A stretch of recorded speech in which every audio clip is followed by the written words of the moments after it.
Hello, and welcome to the Read the Bible podcast, a resource from Imago Dei Church. I'm your host, Daniel Jansen. I'm here with my wife, Crista. How you doing, babe? Good. How you doing? Doing just fine. What's your day been like today? Lots of trying to finish last week of homeschool and running around with some kids. That's about it. How do you decide when to end homeschool? I decide when I feel done. Is it? I try to match the normal school calendar, so my homeschool kids are ending 3 days earlier than my public school kids. So, What is the biggest difference you see in homeschool kids versus public school kids? I don't know, babe. I think just in our family, I think, I don't know. I noticed this. I noticed this. I don't think.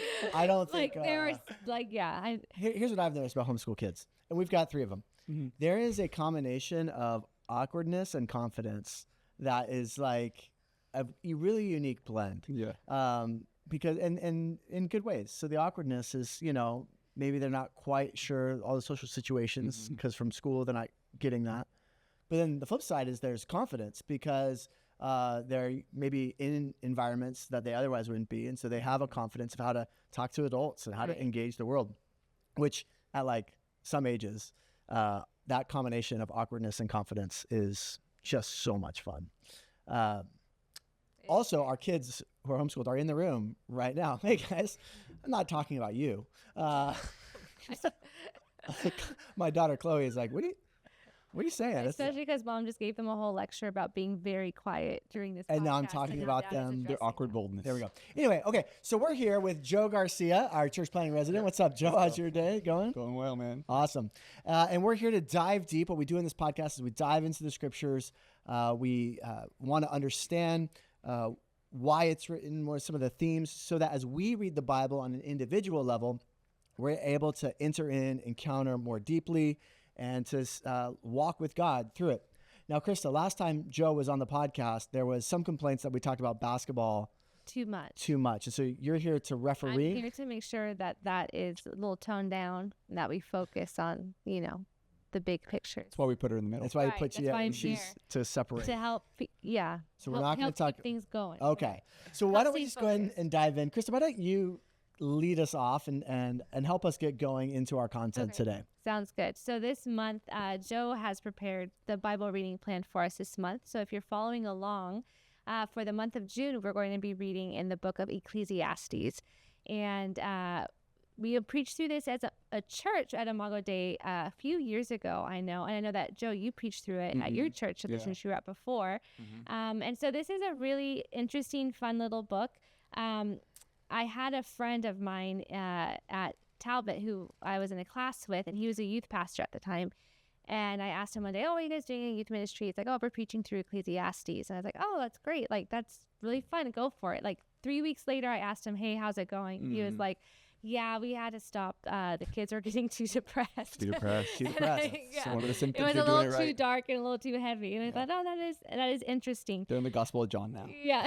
Exactly. We did, when we preached through Ecclesiastes, after the first sermon on our YouTube, and it was a teenager, commented and said, thanks for the existential crisis. That was like the comment on our YouTube. I go find that.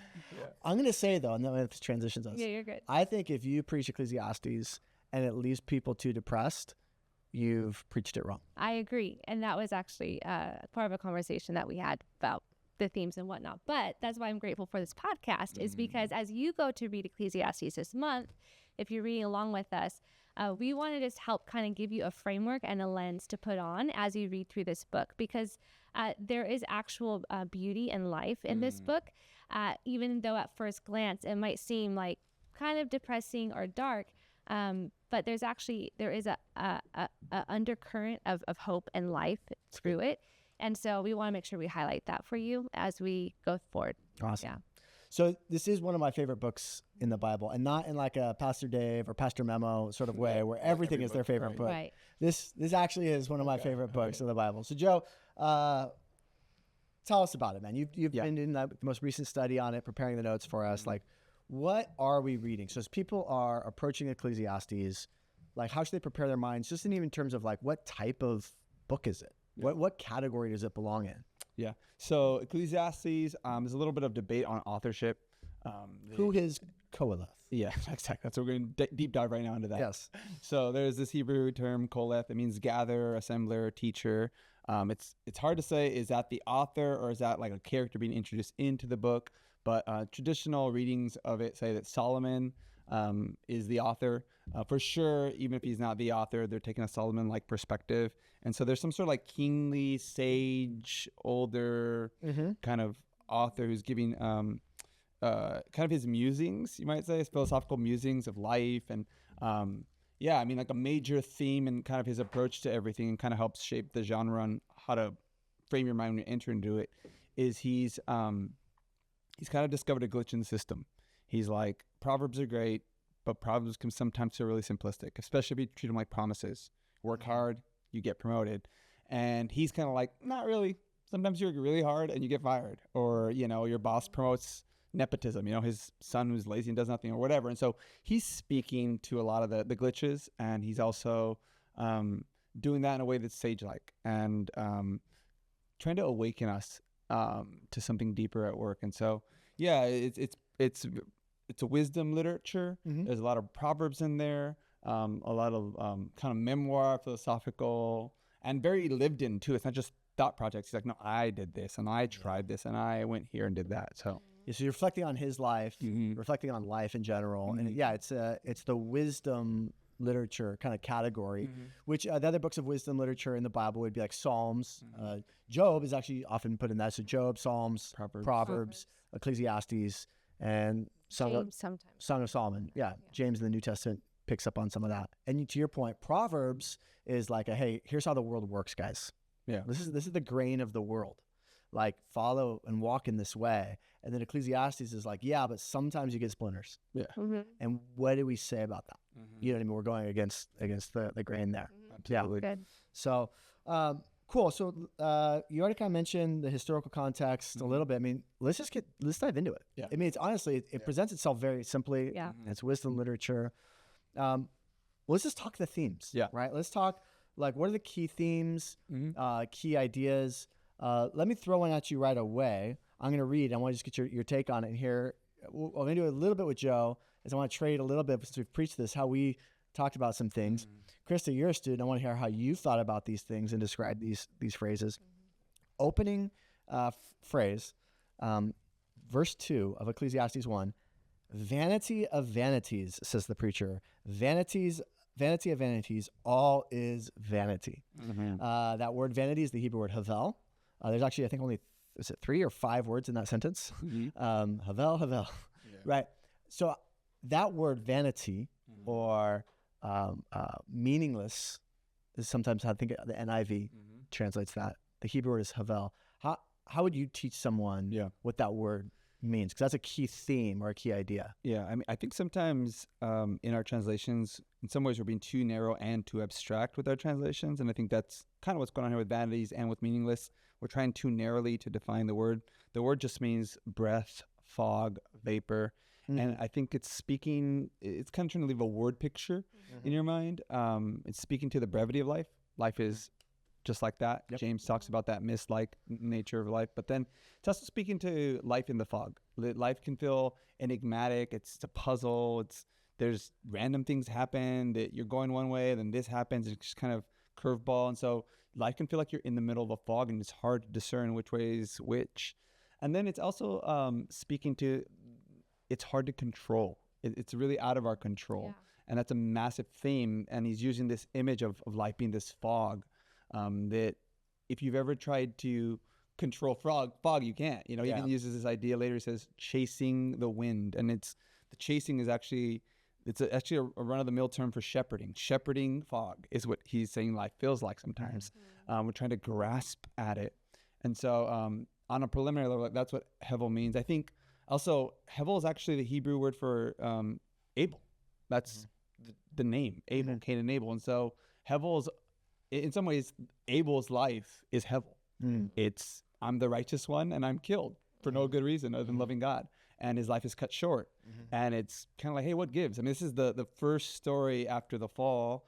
and two brothers, and Cain kills his brother for no good reason. And so his life is Hevel. It's cut short. It doesn't make any sense. And then the contrast to that, Cain, his name means to acquire. And so he, you know, Eve says, I've acquired a son. And then his life, Cain's life, is he's trying to acquire wealth from the ground rather than giving that to God and offering. He's trying to hold on and control his life. He becomes kind of this symbol of people grasping at life.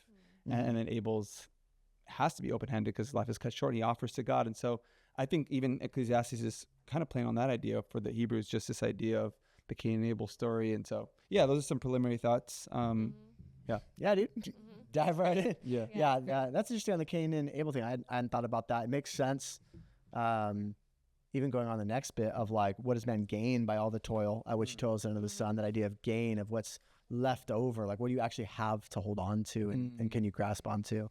When we taught Ecclesiastes, I just shared that idea of Hevel being the illusion of substance. Like that's the idea of a mist or a vapor. Like a mist or a vapor has, like you can see it, but you can't hold it.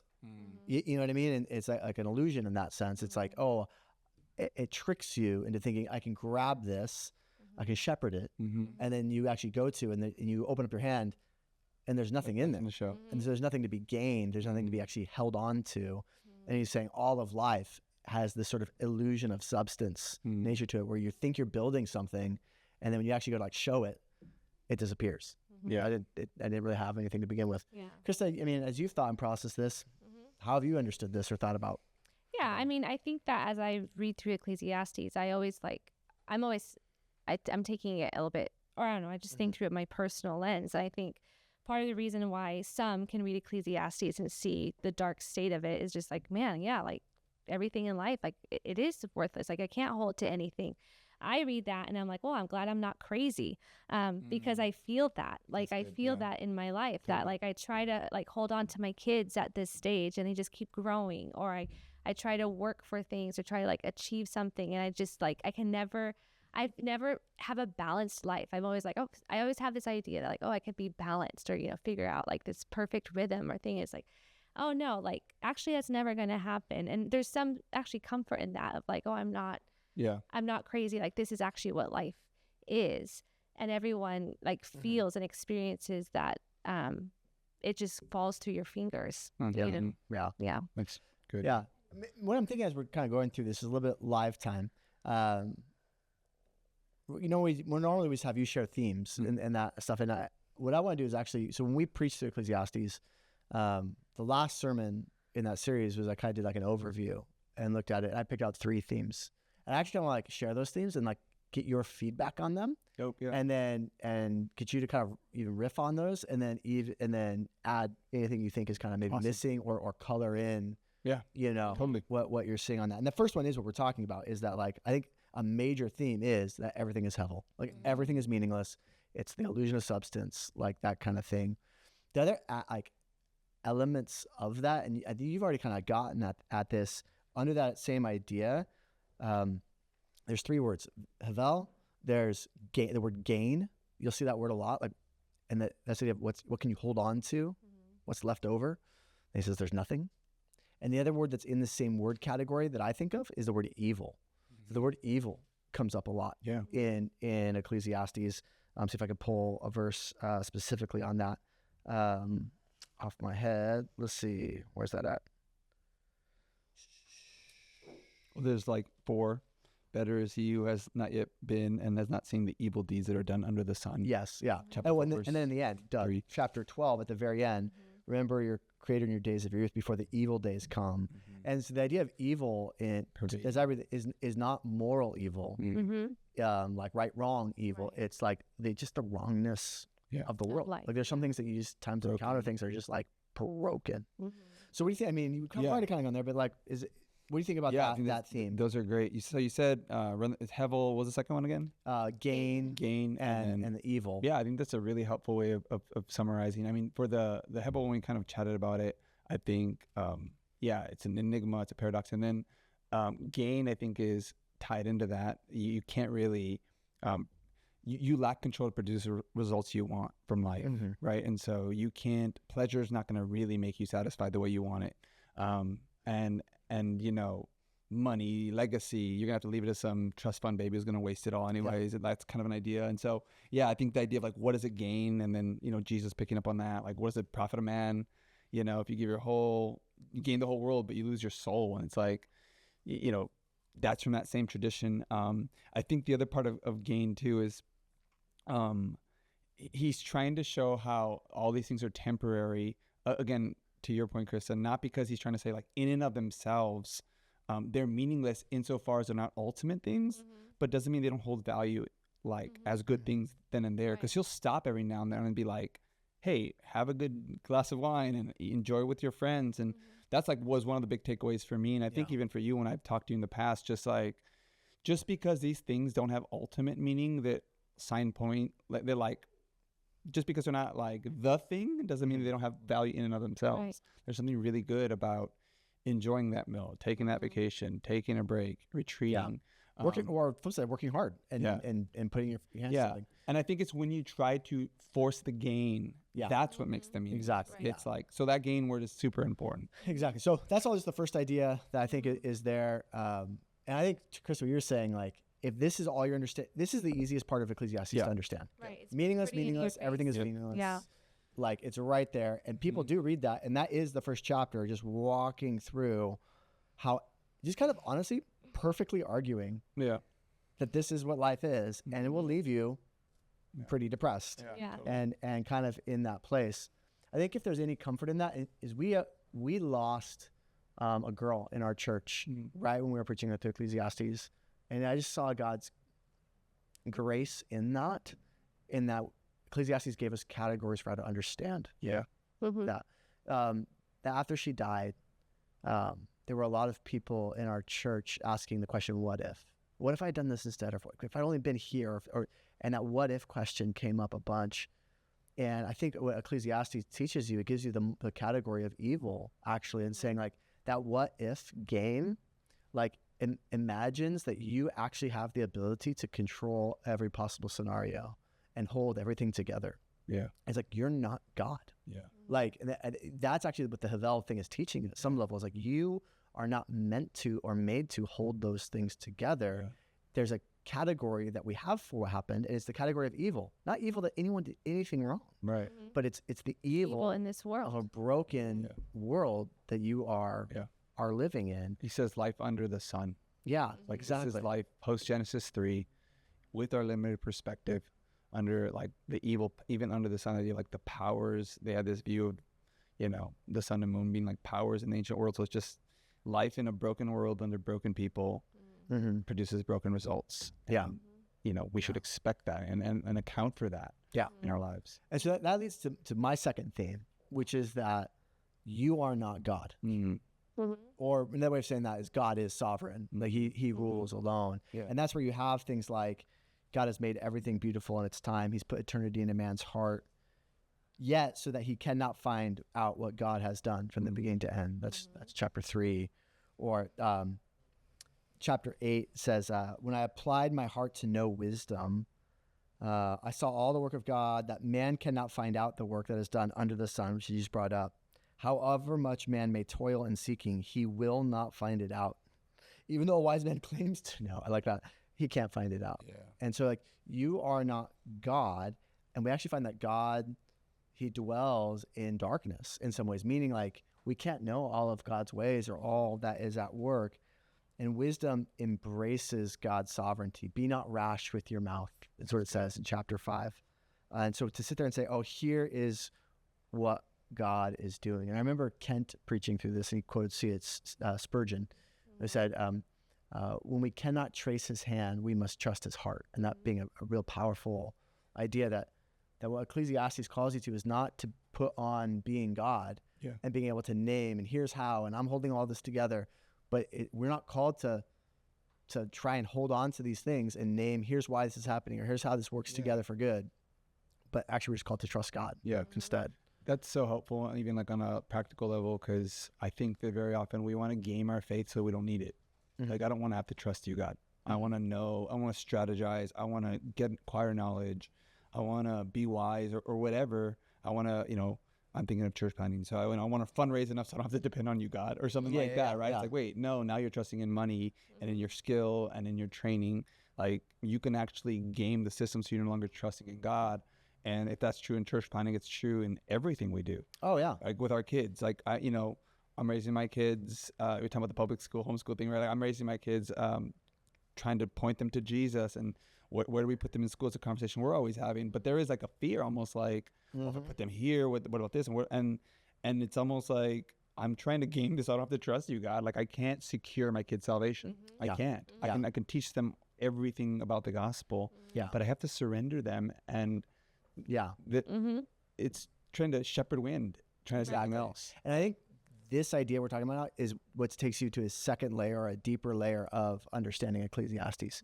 So that kind of base layer understanding reads chapter 1 and says everything is meaningless. We're all depressed. And they say everything is meaningless. Christ is resurrected. Live for Jesus. Yeah.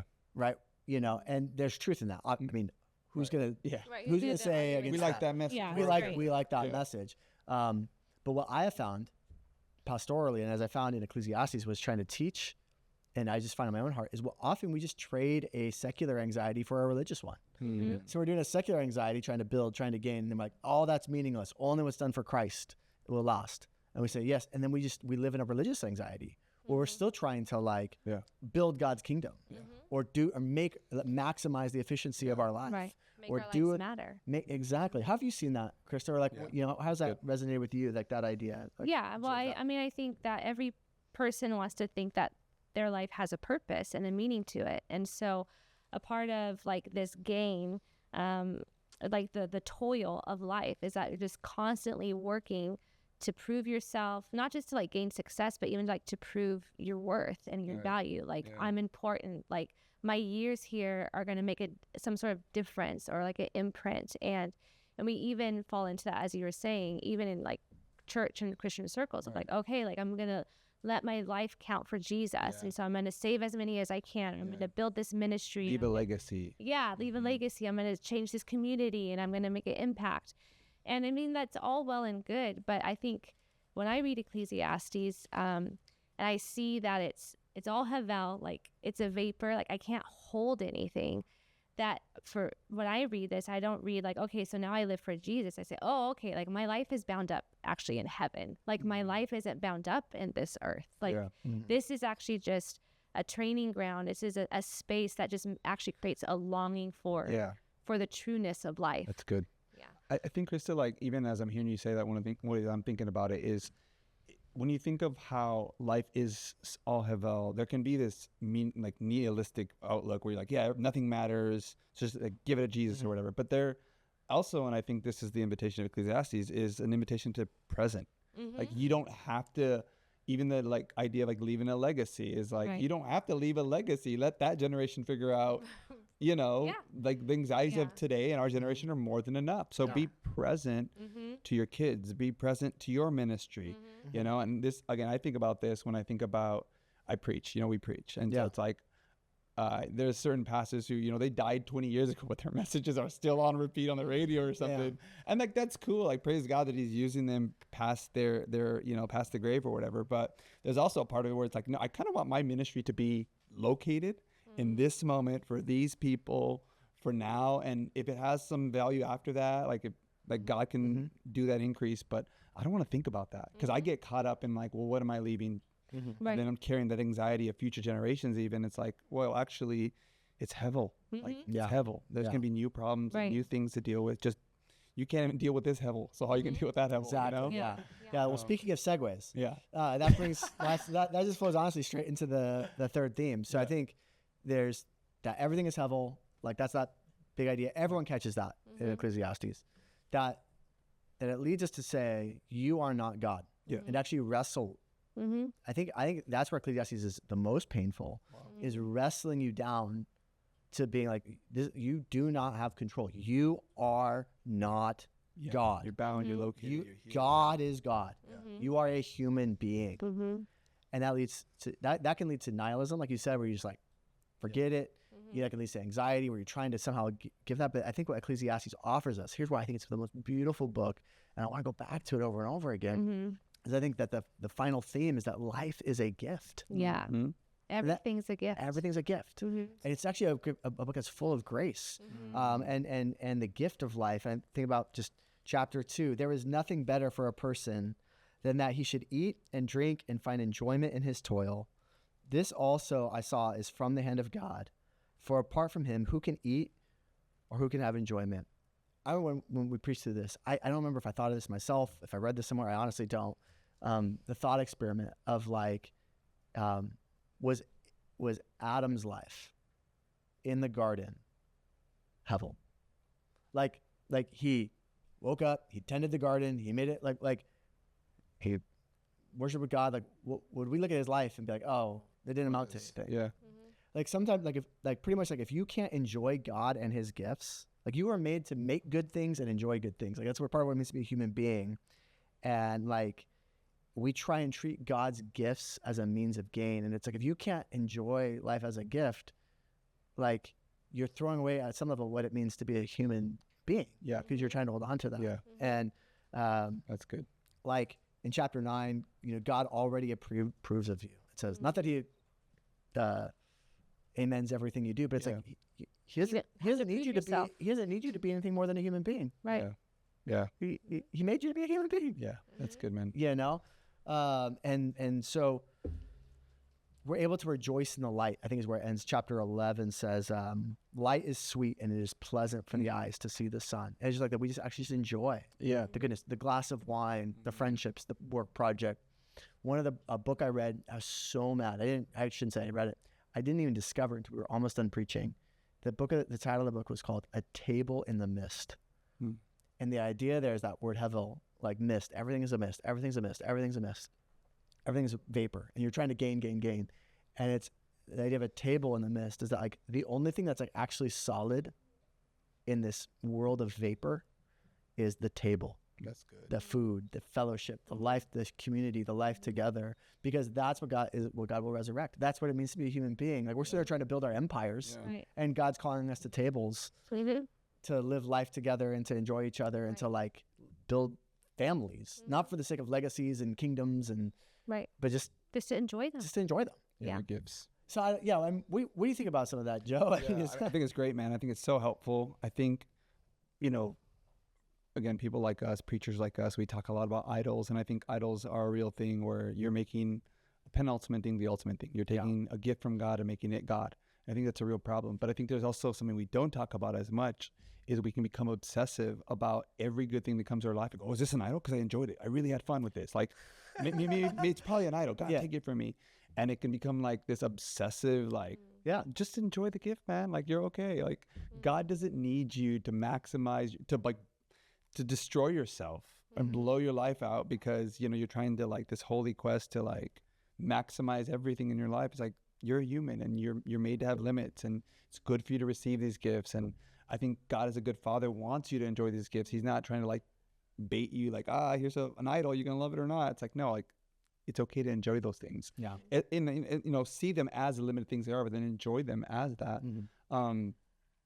It's interesting because I heard one commentator said this, and certainly in rabbinic tradition, it was true. Ecclesiastes ended up getting picked up in the table of feasts. The table of tabernacles, and that's really interesting because if you remember, the whole idea of that festival was that the people were living in these temporary shelters. It was kind of remembering the wilderness wanderings where they had to set up these tents, and then they were on their way to the promised land.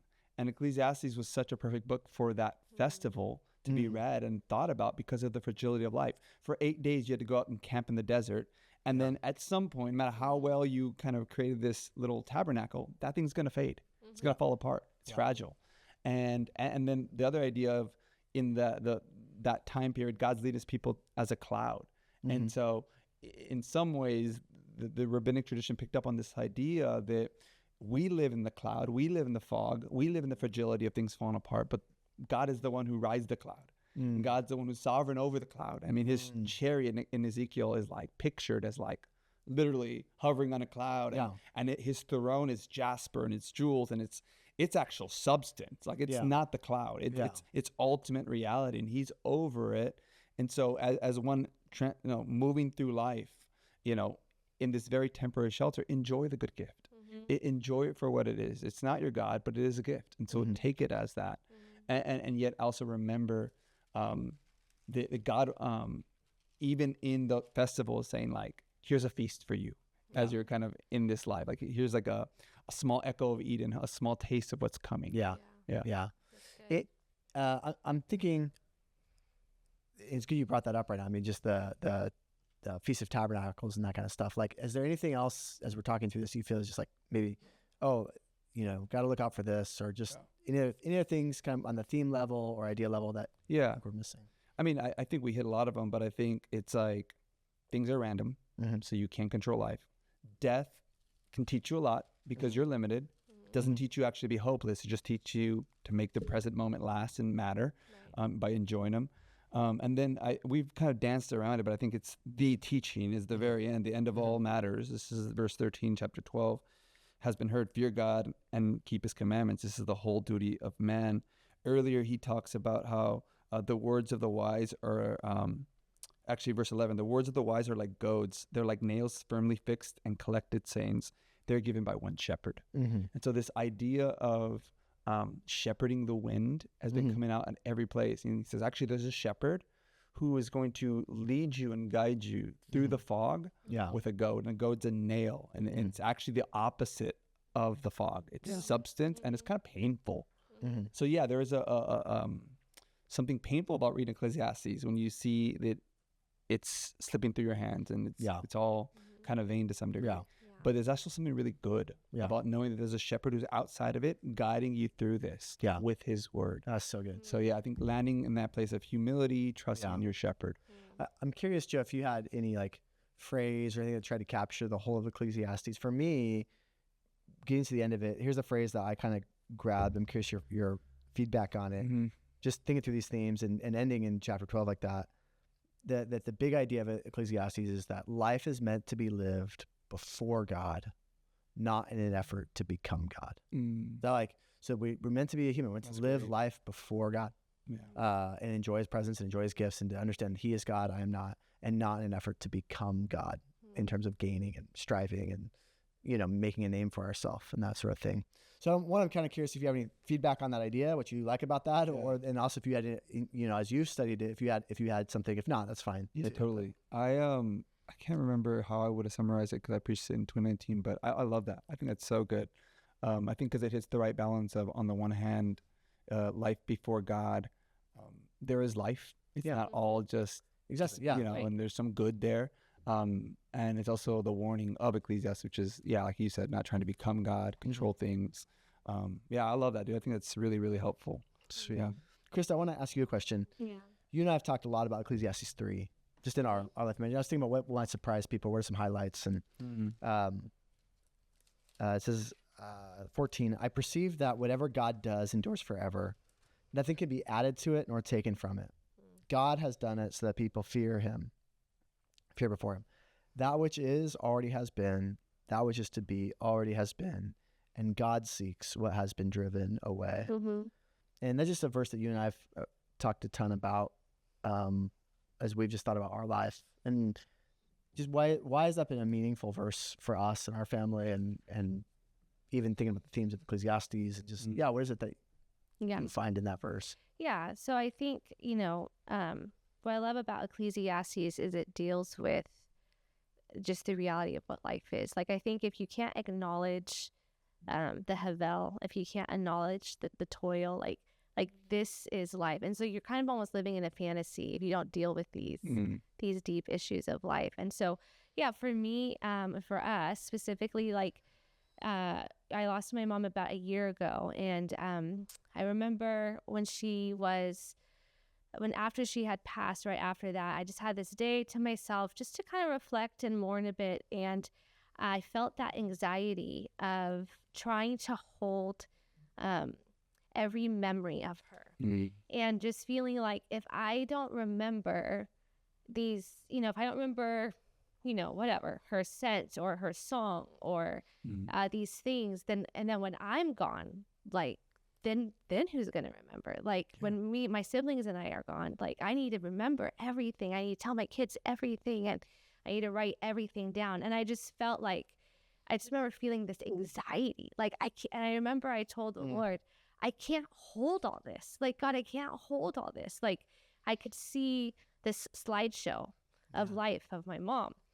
And I think that's the reality of life, is that we live life with our loved ones, but death comes and it snatches it away. And that's that fog that just falls through your fingers, and you can't hold it, and you can't hold people. And for me, what I was wrestling with in that moment was, I can't hold these memories and I can't hold these moments.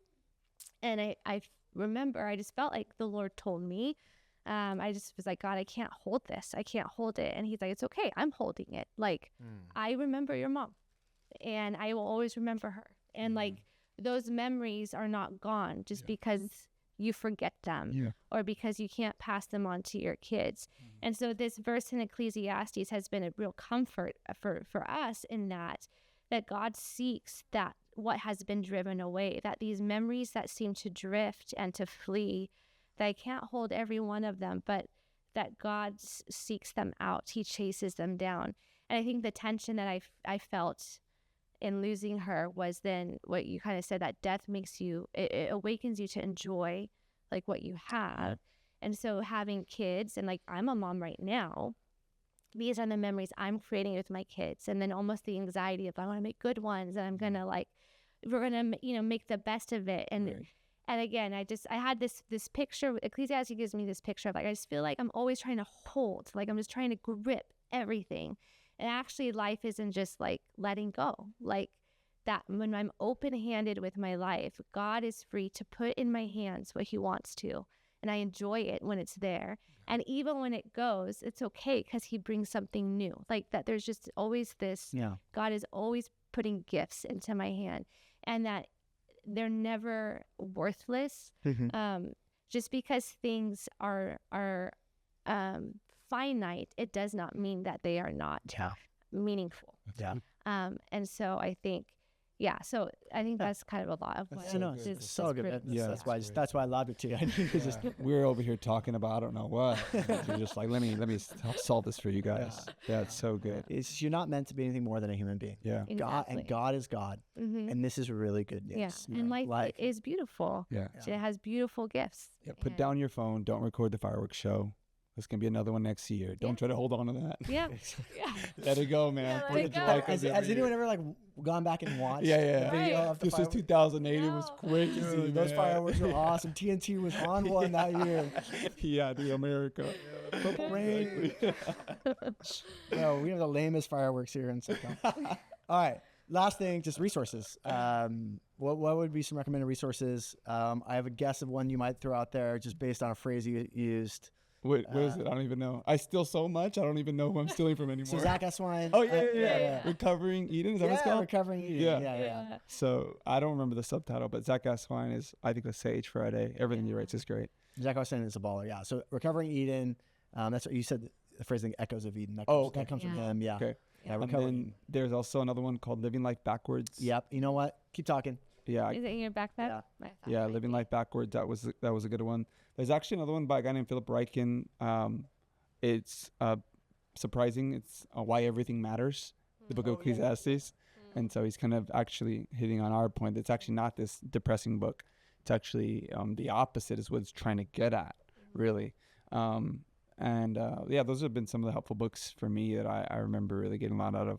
Yeah, I would say Living Life Backward by David Gibson is honestly one of my favorite like scriptural authors. Period. He has a book on James. He has a book on Psalm 23. And dude, this book is just a great book. Period. Just even if you're not studying Ecclesiastes, it's great. It's super approachable. So I would just, all those books, I would double down on that. And then not to, get high on your own supply, but But Joe and DJ both have sermons out there. Exactly. Ecclesiastes. I'll say it for you. Yeah. But honestly, I think there's some things you feel like, oh, yeah, that was in that moment. But I feel like the Ecclesiastes series is one that has stood the test of time where you can go back and listen to it. And there's something to be learned. Absolutely. Anything you would add? No, I don't think I feel like far fewer jokes today than Do you thought? Yeah, I mean, I think you're helping keep it. You're very much so. Yeah. But we thought. I don't know if that's good or bad. So, Far fewer jokes. It's because you didn't let us talk about basketball. yeah, That's true. Ecclesiastes. One last thing. Eric, here's basketball and Ecclesiastes. Okay. You just read the biography of Eric Liddell. Eric Liddell. He has the phrase, I think it's him, who says, "When I run, I feel God's pleasure." Yes. I feel that when I play basketball. Let's go. Wow. But when I play basketball, I feel God's pleasure. Go. And so it's like, I should play basketball. Competition is a Eric. gift. Yeah, it's a gift. So, And we're back to basketball. and we're back. Yep. Well, hey, hope you dive into Ecclesiastes. Hope it's been helpful. Just excited for all that God's doing in that. So until next time, grace and peace.